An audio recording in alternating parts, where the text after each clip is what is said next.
Hi 8am. Today we are going to make a start on our new topic, and it's a chemistry topic called acids and alkalis. Now it's one of my absolute favourite topics because of all the practical work that's in it. Now, as with all our topics, the first thing that I would like you to do is I'd like you to create a title page for the topic.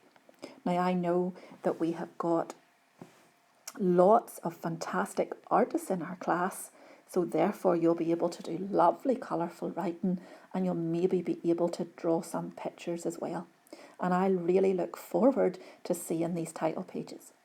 Now you can pause the video, spend some time working on your title page, come back to the video then, and I have got another task that I would like you to complete. Now, the first thing that we're going to discuss are some examples of acids in our everyday lives, and then we'll work on and we will discuss some examples of alkalis in our everyday lives. Start off with the acids that we might come across. Now, folks, whenever you have used vinegar, if you shake it on your chips, or if you've eaten an apple or an orange, or maybe even used some lemon juice, well, all these substances contain weak acids. Even the bottle of Coke there, in addition to all the sugar that it contains, it's actually quite an acidic drink as well. Now, clearly none of these acids are harmful. They're all safe to eat and drink, but they are acidic substances.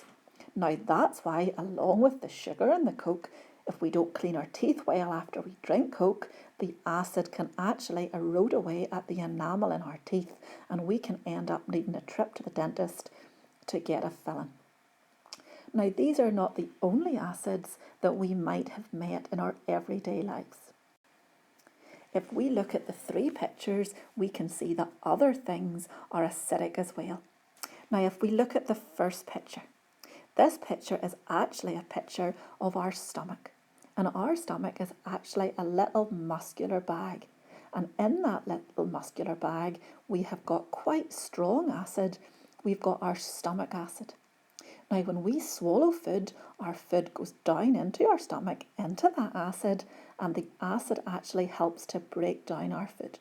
And it also kills any bacteria that we might have swallowed with our food. Now, another couple of things that are acidic as well are bee stings and ant bites. Now, if you have ever been stung or bitten by either of these insects, you'll know that it can be quite painful. Now, the reason for that is when they sting you or bite you, they are actually injecting some acid into your skin, and it's the acid that makes the bite sting. Now, at the start, I mentioned that some acids are found in the lab as well. Now, these are actually quite dangerous acids, so they're completely different from the samples that we have just discussed.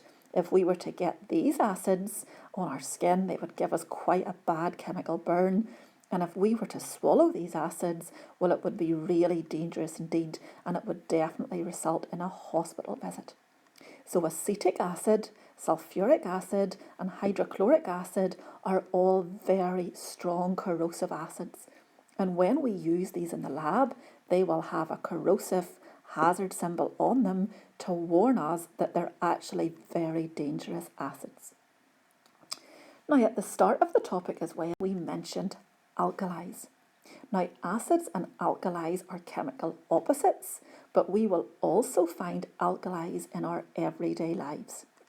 Now, alkalis tend to have quite a soapy feel on our skin. So in ordinary hand soap, we actually find weak alkali. In oven cleaner is also an alkaline substance, and many other cleaning products have alkalis in them as well. Now, these alkalis are not particularly harmful, but on bottles of Mr. Muscle or bottles of floor cleaner or bleach, we will always find a hazard warning symbol, just warning us that these cleaning products can cause irritation if we get a lot of them on our skin. Now, these are not the only examples of alkaline substances. We mentioned that a bee sting was acidic. If you're ever have been unfortunate enough to get stung by a wasp, you know that actually it can be really painful as well. And that's because the wasp is actually injecting an alkali into our skin. And that's what causes the real pain and the stinging in our skin when we get stung by a wasp. Now, these pictures here are actually of indigestion tablets. And indigestion tablets are actually a weak alkali. I mentioned at the start about the stomach acid, and if you've ever been unfortunate enough to suffer from indigestion or heartburn, that's when some of our stomach acid comes up our food pipe a little bit.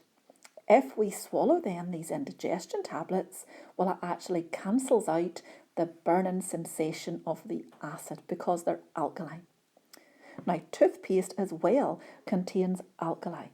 So if we drink a lot of Coke or we eat a lot of sugary foods, this actually makes our mouth quite acidic, and it's what causes our teeth to decay and why we need fillings. So this toothpaste contains an alkali to try to cancel out some of that acid in our mouth and try to protect our teeth a little bit. So there are lots of substances that are alkaline. Now, if we look at the 3 bottles here on the screen, in a similar way to the strong acids being dangerous, the strong alkalis are also really dangerous. And you'll notice that these alkalis have got on the hazard symbols. So they are very corrosive. If we were to get them on our skin, they would give us a really bad chemical burn.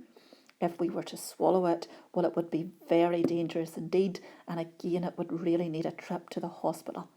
So strong alkalis, in the same way that strong acids are corrosive and dangerous, but they are the opposite to these strong acids, but still dangerous, like I've said.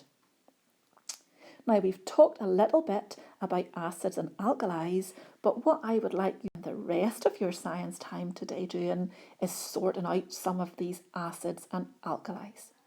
So I would like you to take a new page in your books, and I would like you to take the title Acids in the Home.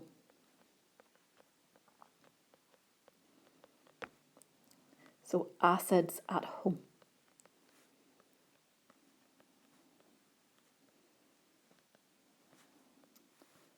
Now I would like you to go on to another new pair of books then, and on this new page I would like you to take the title Alkalis at Home.